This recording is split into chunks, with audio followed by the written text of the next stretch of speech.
Hello mga farmers, nandito na ako sa aming bahay. Kakarating ko lamang. Ito na. Nakakapagod sa biyahe, pero nakarating din ako ng maayos. Nakakalungkot at walang tao.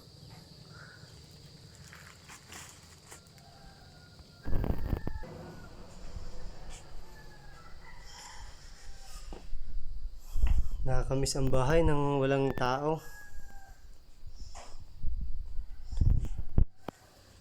Isang taon na ako mga farmers hindi umuwi dito sa bahay namin.